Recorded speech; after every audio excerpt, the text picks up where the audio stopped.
Welcome back to the channel. I'm Jacob Fisher, and today we're talking about the best credit decisions you can make in your early 20s and some of the best credit decisions that I made, but I also didn't make a few of them. And I'm only 24, so I'm still kind of young 20s, right? Maybe. We're going to be going over the best credit decisions to increase your credit score, along with some good financial decisions to make when you're younger. Let's just tap that like button and subscribe if you like content like this. Let's get into the credit decisions, and this was a decision that I made when I was still in college. I don't think I was 20 at the time yet, so you can certainly do this once you hit the ripe old age of 18, or whatever you want to call it. That's to apply for a no annual fee credit card, and it doesn't have to be through Amex or Chase because you need a fairly good credit score to get a credit card with them, so it might not be worth it to do that. You can consider a card like a Discover card or a Wells Fargo cash secured card or a new age card like the Tomo credit card to get a credit card that kind of only checks things like income rather than credit score. This will still report to the credit bureaus, so just make sure you're paying off your bill in full every month, and if you are concerned you'll put too much on it, then just use it to pay your Spotify subscriptions and set the payments to auto pay the full amount. That way it'll always be used and the credit card company won't close her out or your account, and you'll still be able to build that credit because you're using it and making payments on time. This is going to be a credit card that you pretty much never cancel because it has no annual fee, and you'll have a really long average credit age in a few years. If you get this card when you turn 18 and never get rid of it, eventually you'll have a card with like a 40+ year history. It's also a decently smart idea to get another no annual fee credit card a year later, or 6 months, or whatever you want to do later. I also did this to keep around for more credit accounts and a higher average credit age. That way, if you have two cards that are all both 10 years, when you get another one, it doesn't really reduce that age too much. It doesn't bring your average age of credit down. It would just be, the law of averages at that point, right? The card that I got was actually not a no annual fee credit card, but rather the Chase Sapphire Preferred, which is a great card for those looking to try and travel for free. It has a $95 annual fee, but you can transfer the points that you earn out to travel partners to book travel for free.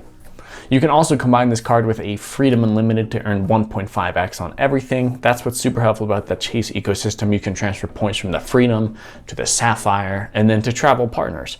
So really, you should always be earning 1.5x if you're trying to use Chase or earn Chase Ultimate Rewards points.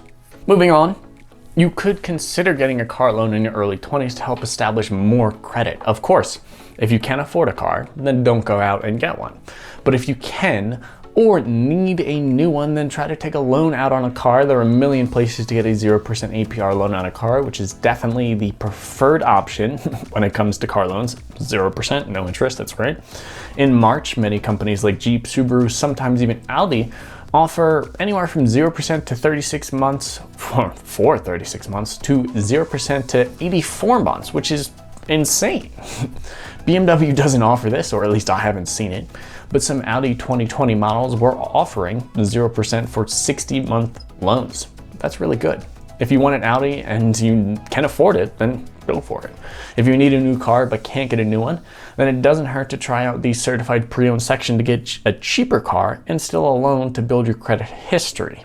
You could also just not get a car because you already have one. You don't need one, so just push that out of there. And instead go for a house with the first home loan to reduce your insurance costs if you don't put 20% down on the home.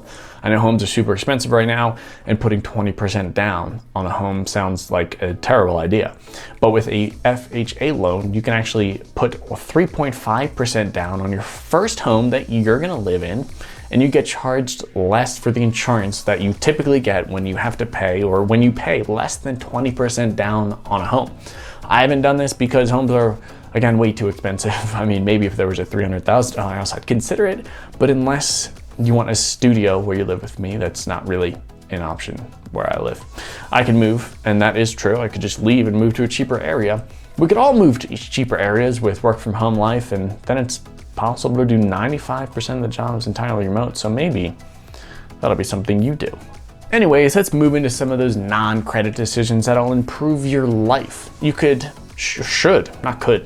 set up a budget or sign up with a service like Personal Capital or Mint to track your spending and create a budget. You can put everything in there to track your credit cards, bank, and investment accounts.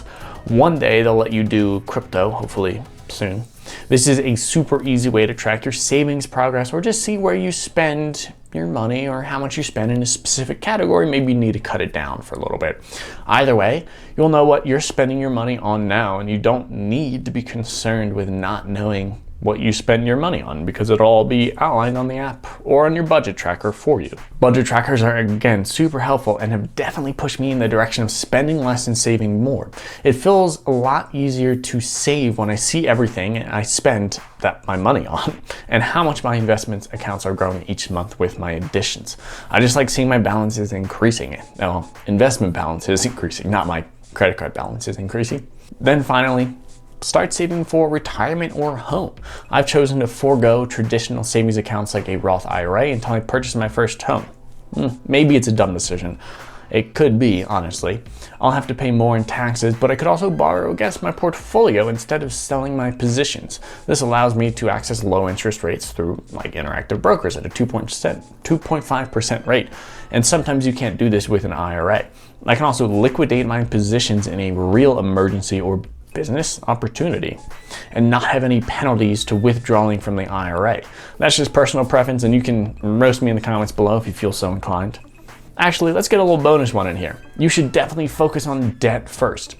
If you have debt from anything, credit card, car, or student loan debt with an interest rate more than 0%, then you should probably focus on paying off that first. If you have a 0% one, that's not super important because you're not paying interest and losing money on paying interest. You're just paying off the item or degree you bought. Doubt there's any 0% student loans, but if 0% is an option, sometimes there's 0% credit cards out there. And again, you don't need to pay those off right away, but you do need to pay them off by the time that 0% runs out. Once you're debt free, you are essentially free to do whatever you want. Let me know your thoughts on these ideas for the best credit decisions in the comments below. I upload videos on Monday and Friday on travel and finance, so if that sounds like something interesting to you, hit that little subscribe button down there. Thank you so much for watching, and until next time.